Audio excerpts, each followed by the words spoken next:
आज जो कहानी मैं आप लोगों को सुनाने वाला हूँ, ये कहानी मुझे मेरे दोस्त कबीर ने सुनाई थी।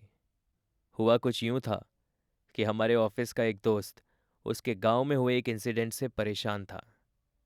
मैंने उस दोस्त को शांत करने के लिए बस इतना ही कहा कि वहाँ ऐसी कोई चीज़ नहीं होगी, ये बस एक कोइंसिडेंट हो सकता है।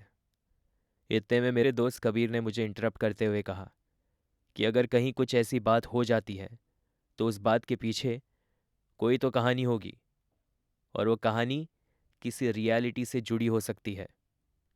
इतना कहकर कबीर ने एक इंसिडेंट शेयर किया।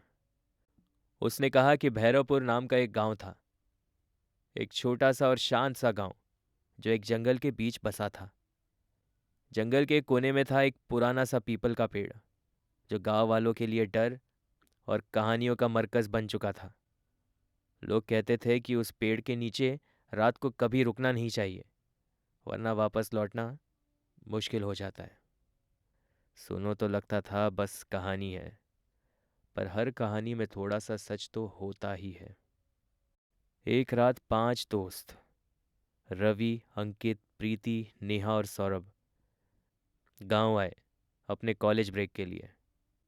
उन्होंने गांव के बारे में काफ़ी कुछ सुना था, और पीपल का पेड़ उनकी क्यूरियोसिटी का सब्जेक्ट बन गया था। रवि ने बोला, ऐसी बातें बस लोगों को डराने के लिए होती है, क्यों ना खुद जाके देख लिया जाए। अंकित ने मुस्कुराते हुए कहा, हाँ, एक काम करते हैं, आज रात को वहीं चलते हैं, देखते हैं सच में क्या है।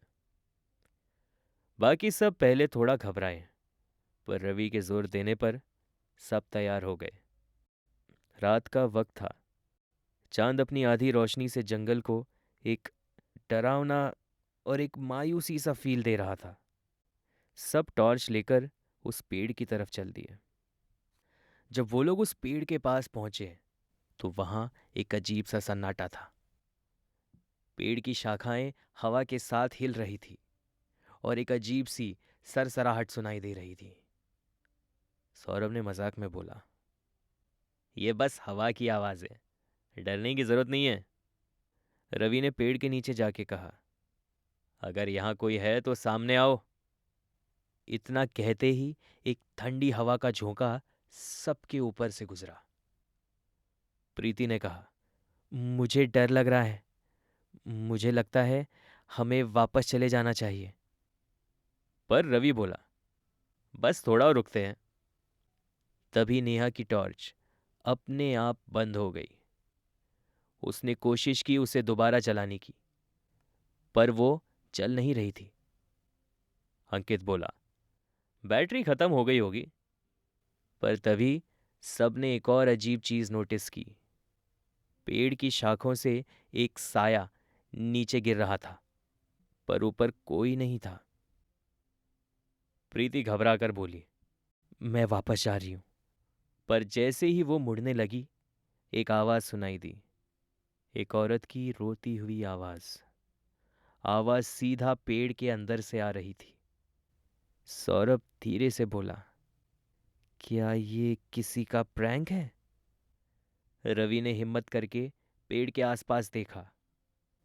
तभी एक पत्ता नीचे गिरा, और उसके नीचे लिखा था, यहां से चले जाओ, वरना पछताना पड़ेगा। ये पढ़ते ही सबके चेहरे का रंग उड़ गया था। प्रीति चिल्लाई, ये मजाक नहीं है रवि, चलो यहां से। तभी एक और चीज हुई। एक छोटी सी लड़की का साया पेड़ के पीछे दिखाई दिया। सौरभ ने बोला, क्या तुमने देखा? पर जब तक वो पेड़ के पीछे गए, उन्हें वहां कुछ दिखाई नहीं दिया। सुबह होने पर सब गांव वापस आए। उन्हें पूरी रात नींद नहीं आई। जब उन्होंने ये बात गांव के बूढ़े रामचरण जी को बताई, तो उन्होंने एक गहरी सांस भरी और कहा, तुम लोग वहां गए थे ना, वो पेड़ श्रापित है। रामचरण जी ने बताया कि कई साल पहले एक औरत और उसकी बेटी को गांव के कुछ लोगों ने चोरी का झूठा इल्जाम लगा के पीपल के पेड़ के नीचे जला दिया था। तब से उस औरत की आत्मा उस पेड़ के साथ जुड़ी हुई है। लोग कहते हैं कि उसकी बेटी का साया अब भी उस पेड़ के आसपास भटकती है। वो 5 दोस्त फिर कभी उस पेड़ के पास नहीं गए, पर जब भी वो पेड़ उनके सपनों में आता है, एक ही आवाज सुनाई देती है, मुझे इंसाफ चाहिए। गांव वाले आज भी पेड़ के पास जाने से डरते हैं। रवि और उसके दोस्त एक बात तो समझ गए थे कि हर कहानी के पीछे एक सच छुपा होता है। तो ये थी वो कहानी जो मुझे मेरे दोस्त कबीर ने सुनाई थी। आप सुन रहे थे डर रिपूट only on Radio City podcast.